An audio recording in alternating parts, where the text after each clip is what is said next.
All right, in this lesson, number 25, if you read above and everything, we're talking about just narrowing it down more of our potential roots so we don't have such a long list of them. We can use this thing called Descartes' rule of signs in order to narrow it down so we don't have all this plus or minus all of these options, okay? And specifically Descartes' rule of signs, what it does is narrows it down to which ones you think are going to be positive and which ones you think are going to be negative. And here in example 1, what we're just doing is practicing the whole concept of if you have an imaginary root, they always have to come in pairs. They always have to come in complex conjugates of each other. If you know that 1 minus 3i is a root of your function, then to get another root, all we have to do is use the whole complex conjugate part. In the complex conjugate, you always have the same first number, the same second number.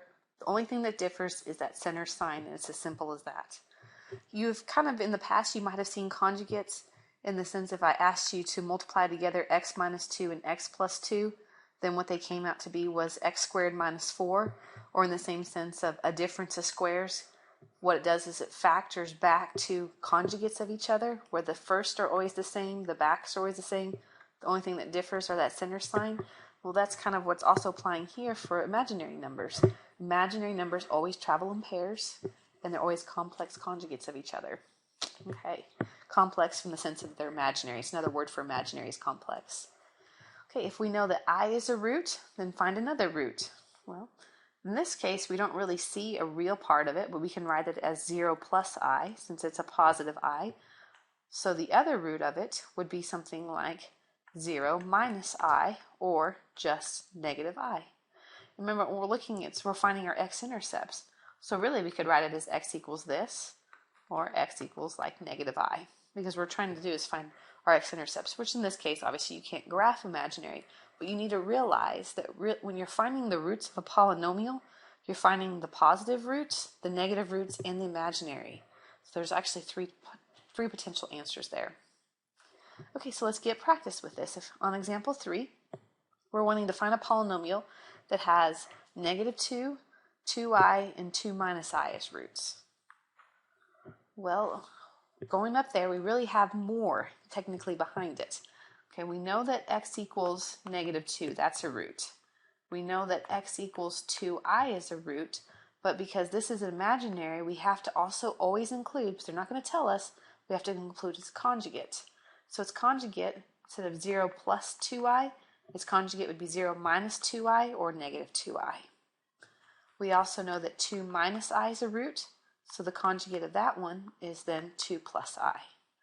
Okay, so in reality, they gave us 3, but technically there was a total of 5 roots. And then how we're going to solve these is just obviously set each potential root equal to 0. So let's move all these numbers over. So x plus 2 is equal to 0. X minus 2i is equal to 0. X plus 2i is equal to 0. I'm going to write this as x minus 2 and then plus I equals 0. And x minus 2 minus I is equal to 0. All right, next part is we want to take just everything here on the left side and we want to set them equal to each other.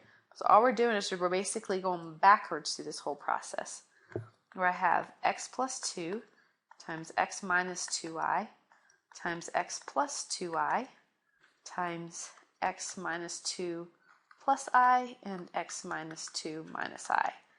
Because just check right here. If we started at this position and I asked you guys to solve for x, since this is all factored, you would set each part of the factors equal to 0, which is that step right there. And then you would take every factor then when it's equal to 0 and solve it for x, which would be that step right there. So all we're doing is just going backwards through this. Okay. Got 5 things multiplied together.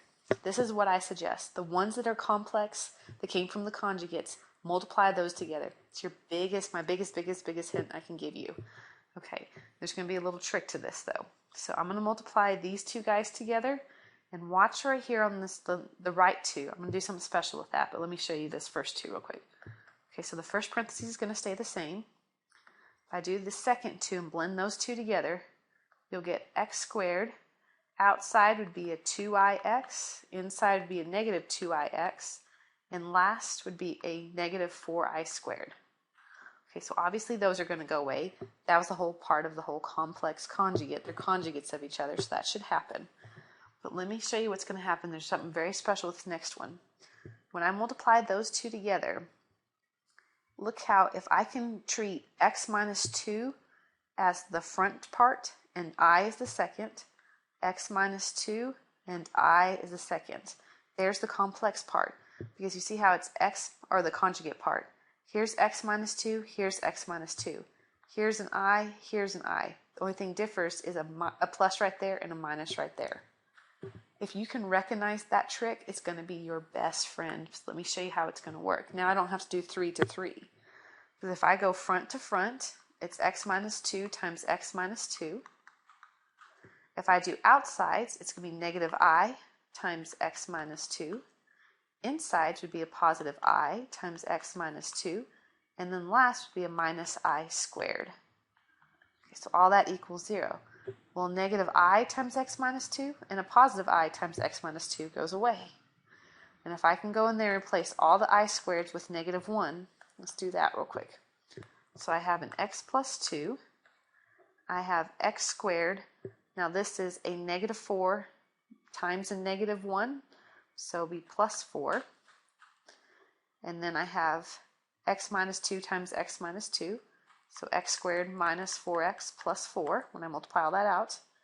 And then a minus negative 1, so plus 1. Okay, so go back through that real quick. Make sure you agree with that, because that's a negative 1 right in there. And this is a negative 1 right there, because all I squareds equal negative 1. Okay, let me erase some of this up here in the top so I can get some more answers or get some more room for us. And hopefully you guys are writing this down so you can just, go back and maybe flip over to the back side of these notes. I'm sorry I didn't leave you guys enough room, but all we have left to do is now finish multiplying this out. And at that step, what I would do is maybe just do the first two together. So x plus 2 times x squared plus 4. So you'll get x cubed plus 4x plus 2x squared plus 8. And then that second one, if we can combine the last two numbers together, minus 4x plus 5 equals 0. So all we have to do is multiply these two things together, and we'll get our answer.